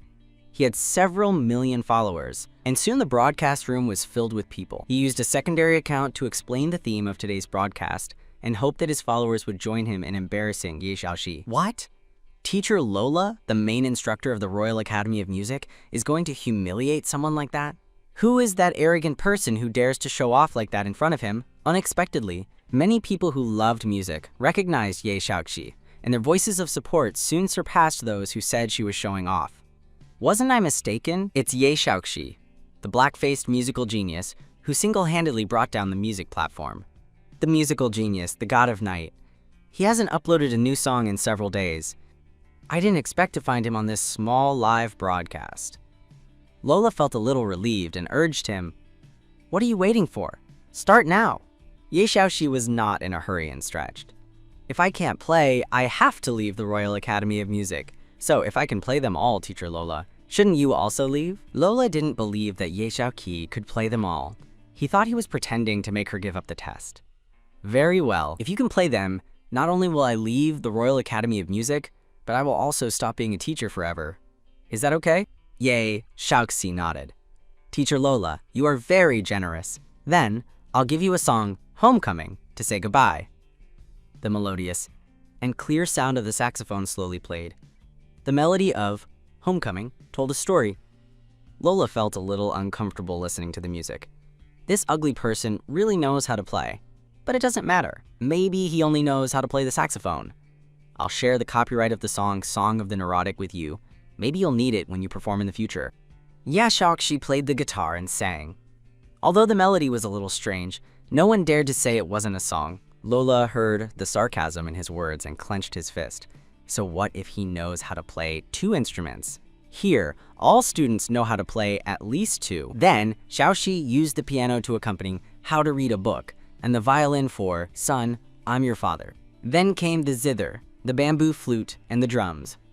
Finally, with an accordion, Ye Xiaoxi didn't sing a strange song, but instead played a classic piece, Katyusha.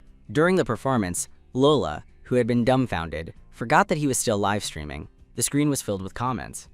"As expected of the God of Night, I'll always be your dog, woof woof. Now that the God of Night has played every instrument, shouldn't that Lola guy leave?" Lola angrily closed the live stream. His job not only had a good salary, but it also gave him a respectable status. Am I going to give up this position for some trash? Just as his face changed color, Anna Willis stood up with a smile to diffuse the situation. "Xiaoxi, maybe you don't know, 'cause you're new. Teacher Lola is our lead music instructor at the Academy. He has the highest qualification in music. If he leaves, I'm afraid no one will be able to take on the responsibility of being the first instructor. Your performance just now was like a presentation. Don't take this so seriously with him, okay? I'm glad we've officially become classmates." After saying that, she smiled playfully and tried to take Ye Xiaoxi's hand. Ye Xiaoxi dodged her and raised an eyebrow to look at Anna Will, whose smile was still on her face. "Princess, I always thought you were an example of a female who distinguishes between right and wrong, but it turns out you're one who doesn't keep her word. Apologize. Xiaoxi, I'm just thinking about my classmates. This is a crucial period for training. If teacher Lola leaves, I'm afraid everyone's learning will be delayed." Anna lowered her head sadly, as if Ye Xiaoxi's heartless words had wounded her heart. "You ugly monster. Teacher Lola is teaching you a lesson, do you understand? Not only are you ungrateful, but you treat him like this. It was a big step for him to accept someone like you. Even we wanted to test you. Otherwise, how would we know if you're fit to be in the same class as us? You're a disgrace." Her Majesty the Queen only said it in passing, and you actually came here to humiliate yourself. Karina, who couldn't stand it anymore, raised the violin in her hand and threw it at Ye Xiaoxi. She did it on purpose with her spiritual energy. Although 4-star spiritual energy was not very offensive, it could seriously injure Ye Xiaoxi, who only had 1 star. "Xiaoxi, system, say something." Host, "Don't worry, I'll make it painless for you. With this power, you won't die." In an instant, a pair of earthy yellow wings blocked Ye Xiaoxi. The violin shattered into pieces on the wings. The pieces bounced back and hit the males who had been accusing Ye Xiaoxi. Their delicate skin was cut by the pieces, and blood immediately spurted out. "My face!" Karina covered her bleeding face and screamed, "You bastard, I'll kill you!" Pierre retracted his wings and frowned at Karina. "Who are you going to kill?" Upon seeing Pierre, the few noble women who had previously been arrogant calmed down and respectfully greeted him. Pierre patted Ye Xiaoxi's shoulder, giving her silent support. "Since you're afraid of my master, I have decided to be the new instructor for your class, taking Lola's place. As for Lola, I will make sure he keeps his promise. From now on, I don't want to see this woman in any musical field." Lola knelt in front of Pierre, his face pale. "I'm sorry, Lord Pierre. Please forgive me." Pierre shook his head and pointed at Ye Xiaoxi. "The person you should be asking for forgiveness is him." Lola gritted his teeth and bowed to Ye Xiaoxi. "Miss Ye Xiaoxi, please forgive my offense." Ye Xiaoxi didn't soften. If she had lost today, even if she had broken her head, these people would not have given her an ounce of pity. Today, she took advantage of Pierre's power, but one day, it will become her own power. "Host, are you going to show off even in front of me? Fool!" Ye Xiaoxi ignored him and stared coldly at Lola's tearful eyes. "Please, Teacher Lola, keep your promise. Go without a goodbye." Pierre smiled affectionately and announced the end of the class with a wave of his hand. Then he took Yishao to his private office. "This is a new piece that I composed. I feel that the piano cannot achieve the effect I want. Do you want to try playing it with an instrument you like?" Ye Xiaoxi flipped through the score. It was a very powerful piece, perfect to be used as background music to cheer up troops on the battlefield. Quote, "This type of inspiring music definitely has to be played with a military trumpet." Thinking that she hadn't seen a military trumpet among the more than 10 instruments before, Ye Xiaoxi simply drew the design of a charged trumpet on a piece of paper. "This instrument is the most suitable for playing this kind of powerful music. Teacher, I'll go back today and find someone to make one for you. I'll bring it to you when it's ready." Upon leaving the academy, an aircraft was already waiting at the door. Xiao was sitting obediently inside, looking out with anticipation. Upon seeing Ye Xiaoxi, he ran out and hugged her with joy. Ye Xiaoxi leaned on Xiao's arms and set the destination to Elisa's music salon. Her family offered an instrument customization service. Elisa made a phone call, and soon a tall, young male entered the store. "Elisa, the most beautiful and adorable in the world, you finally deigned to talk to your poor brother." The young male had long silver hair that fell over his shoulders, and his light blue eyes sparkled with a cynical smile. Upon seeing Ye Xiaoxi's appearance, his smile froze on his face. "What are you doing here? If you dare to hurt Elisa, I will not forgive you," he said as he walked to Elisa's side and protected her. Elisa said urgently. "Second brother, what are you doing?" "Xiaoqi is my best friend." Lena looked at Ye Xiaoqi suspiciously. "Maybe you don't know me, but my brother Ren Jie, you definitely know him. So he's Ren's brother. Then Elisa is Ren's sister. It turns out they're from the same family." "What same family? If it weren't for your brother, why would he have been injured?" Ye Xiaoqi only knew the story development of Ren's injury, but she didn't expect there to be more to it. "System, why don't you give me the whole story? Didn't Ren get injured on the battlefield? What does that have to do with me?" "Host, do you want to review Ren's memory? Don't ignore him just because he hasn't woken up. And don't blame me." Ye Xiaoxi was silent for a moment, and she recalled the fuzzy memories in the original owner's mind. It turns out that Grace and Ren were in the same Legion and team, and they had a superior to subordinate relationship. For Grace to climb up, the original owner put drugs in Ren's food, which caused him to be seriously injured on the battlefield. Afterwards, she spent all the military compensation money to buy things for Grace. The original owner was afraid that Ren would wake up and didn't allow his relatives to visit him, and she wanted him to die in the hospital because he didn't have money for treatment. If she hadn't inherited this body with such a dark heart, Ye Shaoxi would have really wanted to kill the original owner. She hugged herself in pain, her face full of sadness. "I'm so sorry. I was so sad about Ren's injury that I did something irrational." Elisa had also heard about her brother's incident, but since she had gone blind at that time, she was receiving treatment at the hospital. Later, she was forbidden from visiting him. However, with the time they spent together, Elisa believed her ears. Such clear music could not be played by an evil person. Ye Shaoxi felt moved. Only when she became a place of attention did she realize how rare it is to have someone who believed her unconditionally. She looked directly into Leno's eyes with sincerity. "Ren is receiving treatment at St. Peter's Hospital. The doctor said his condition is getting better and better, and if he continues the treatment at the hospital, there is a great possibility that he will wake up.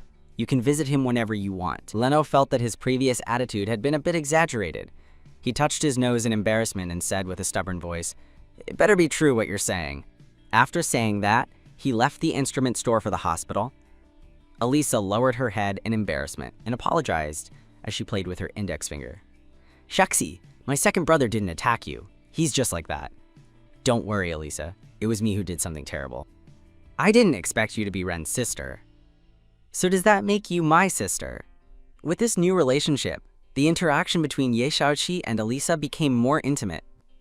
After a long time of conversation, Ye Shaoxi finally left the instrument store, even though Elisa didn't want her to leave. Elisa would transmit the requirements for the custom instruments to Leno. They would be ready in 2 days. Ye Shaoxi also bought a complete set of instruments in Elisa's store and forcefully paid all the money. Although she lost 100 million star coins at once, she earned millions of star coins daily on short video and music platforms. In time, she would not be short of money. When she returned to the mansion, it was already evening. Xiao hugged Ye Shaoqi gently from behind and kissed her neck lovingly. Ye Shaoqi teased him. "Don't you think I look ugly now?" Xiao covered Shaoqi's mouth and told her the answer with actions. Then, the aircraft entered private mode. At the same time, Xingye was lying in the rooftop garden, looking at the sky. His tranquility ended the moment the aircraft landed. Although the sound insulation was good, the keen senses of the ability users could still clearly hear what was happening inside. The sound hit Xingye's ears again and again, making the tips of his ears blush. If it weren't for the capital he needed to turn his life around, he would not have come to seduce that evil male. Xingye wanted to leave immediately, but he realized that his body had been petrified and he couldn't move a single step. He realized that Xiao had used his ability on him. Is that wretched Xiao declaring his sovereignty over me? Only when the sound stopped did Xingye regain his freedom of movement. Upon seeing Xiao, who had already tidied up his clothes and carried Shaoxi out of the aircraft, his eyes gleamed with fire. "If it weren't for the fact that I'm afraid of hurting her, I would have burned your wolf fur right now." Xiaoyan smiled indifferently. "Don't have impure thoughts about Shaoxi, and don't use your tricks on her. Otherwise, you can see who has the stronger ability." Xingye's eyes flashed with resentment. "If I hadn't lost 2 tails, how would this foolish wolf be suppressing me?" Until dinner, Xingye still looked weak, with his head down and eating absent-mindedly. Ye Shaoxi thought of the white-haired male from the auction. He must have had some problem with Xingye to humiliate him in that way. Unfortunately, the original owner didn't care about these things, so she didn't understand either. However, the Hue clan was good at business and was the richest in the entire galaxy. Since she had someone so talented at her side, wouldn't it be a waste not to use him? The economic base determines the superstructure, and it also determines the attitude of others toward you. Xiaoxi didn't want to go through the same humiliation as today over and over again, because she wouldn't always have the same luck as she did today. If one day she reached a dead end, the only thing that could save her would be herself, so she had to plan ahead. In addition to money, she also needed to improve her strength. As long as she remained the owner of Xingye's contract, she wasn't afraid of him betraying her. With that in mind, she smiled and asked Xingye, "Are you willing to help me manage my music accounts? I can give you all the profits you earn. You can invest or do whatever you want with them, as long as you don't lose money."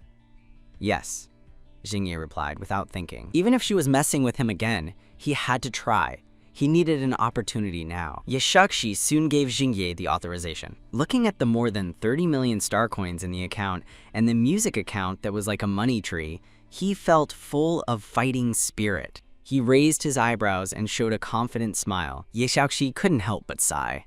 He's 1 year younger than the original owner. He's a kid who just came of age. We are both unfortunate, so why are we killing each other? Supporting each other is the way to victory. Xiao didn't say anything. He just secretly decided to watch Xingye, because that fox was very cunning. After returning to the room and taking a shower, Xiaoxi activated the detoxification state again. Xiao's ears came out uncontrollably. Xiaoxi, did you put on foundation again? He felt that without the seal, a single look from Xiaoxi could make him lose control. Quote, "This fool really thinks I just put on makeup." Ye Xiaoxi laughed and kissed Xiao's furry ears. Do you like it? Xiao didn't say anything, but he told her very forcefully whether he liked it or not. In the next room, Xingye was focused on his investment plan. Suddenly, he heard a scream and was so scared that he almost deleted the plan he had just made. Uncontrollably, a pair of fiery red fox ears came out. I didn't expect that one day I would lose control because of the male I hate the most. He pressed his beast ears on his head with guilt. Congratulations, host.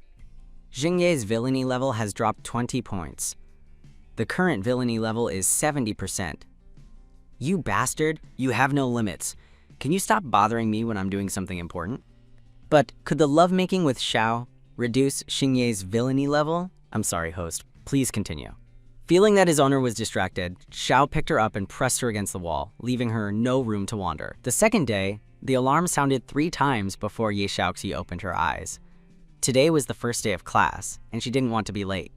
Xiao packed some delicious cookies, and along with the instruments he had prepared, he put them in a space ring and put it on Xiaoxi's finger.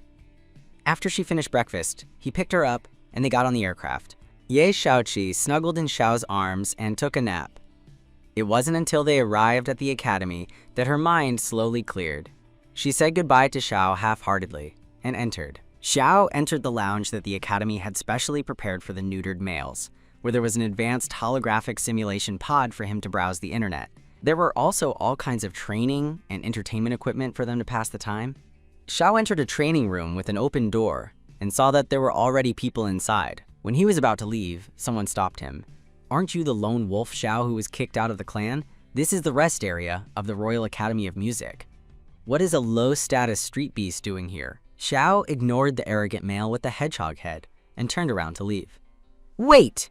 Do you think you still have that old thing protecting you? Kneel down and give me 3 headbutts, and I can consider letting you return to the clan to be a guard dog. Ha ha ha ha! As the hedgehog head spoke, 2 males with the same arrogance on their faces walked to his side. Quote, Han Zhuo, who is this male? He looks familiar. Bayron couldn't remember where he had seen Xiao, but he felt a dislike upon seeing his face. Lower your voice. Don't bother the princess while she's in class. The green-haired male, Freer, rolled his eyes at Xiao and also thought he looked familiar. Han Zhuo, relying on the fact that he was the son of the current Wolf Clan leader, had a very arrogant attitude. You're nothing more than an orphan who was kicked out of the clan. A coward. How dare you be disrespectful to me? He pointed his finger at Xiao and snapped his fingers. A group of robotic guards with firearms surrounded Xiao. Xiao remained silent and evaluated the difference in strength between the 2 sides. The firepower of these robotic guards is too weak, they can be ignored. I am a 4-star ability user, and the 3 in front of me are also. However, these 3 are low-class 4th star, who rely on their status to level up. They are not on the same level as me, who earned my 4-star ability in the pile of alien beasts. 1 against 3 is not difficult. If you really want to pick a fight, we can have a duel. You dare? Han Zhuo's eyes flashed. Of course he knew he couldn't beat Xiao. Before, when the old clan leader was alive, he had also sought trouble with Xiao. But everyone who followed him, who hadn't been beaten by Xiao, no one could beat him. Today, he had 2 helpers on his side. The young master of the Hu clan, Bayron, and the young master of the Yu clan, Freer. Their abilities were not weak. He didn't believe that the 3 of them couldn't beat a coward. By what right do you ask me to challenge you? If you are not a noble person, don't blame us for teaching you a lesson. Han Zhuo didn't give Xiao the opportunity to speak or refuse, and he was the first to shoot an ice arrow that glittered with frost. Byron and Freer watched from the side. They believed that a low-status street beast was not worth them getting their hands dirty. Upon seeing Xiao dodge the attack with ease, Hanzhuo looked at his two companions. "Please help!" Byron, reluctantly, conjured a metal cage with his hand, wanting to trap Xiao directly. A green beam of light shone on Freer's hand, and a thick vine quickly approached Xiao's feet to tie him up. Xiao had been eating and sleeping well these days, and with his owner's nourishing power, his spiritual energy had reached the peak of 4 stars. These 3 low-class 4 stars were like elders in his eyes. Their movements were as slow as if they were doing Tai Chi. The metal cage was easily blocked by an earth wall. When the two collided, the cage broke into pieces. The vine below didn't even touch Xiao's feet and was wrapped in a layer of sand and buried underground, turning into a pile of dry branches. Upon seeing that his companions' attacks were easily resolved, Hanzhuo shouted with frustration, "Peak 4-star! Impossible! This coward lone wolf is just a bastard. Why does he level up as fast as him, who is the genius of the wolf clan?" Xiao didn't answer the question, because he himself didn't know. In these 2 days, his heart felt strangely excited, and he could rise to 5 stars at any time. If it weren't for the fact that he was afraid that the noise he made would affect Shaoxi, and also afraid that the forces behind them could harm Shaoxi, Xiao could have ripped the heads off these 3 males. "My owner is studying here, and I don't want to cause trouble. Hanzhuo, if you don't like me, challenge me openly. Don't pull dirty tricks like these. Your owner? Isn't that old thing's fiance who arranged a marriage for you? Miss of the Willy family? That monster who was raised in a cage?" Hanzhuo's confidence, which had just been destroyed, returned. He pointed his finger at Zhao. "What does the monster taste like? How does her body feel when you touch it?" Bang! Before Hanzhuo finished speaking, he was hit to the ground by a half-meter-high stone fist. Xiao's forehead wrinkled slightly, and his eyes were full of malice. "You're dead.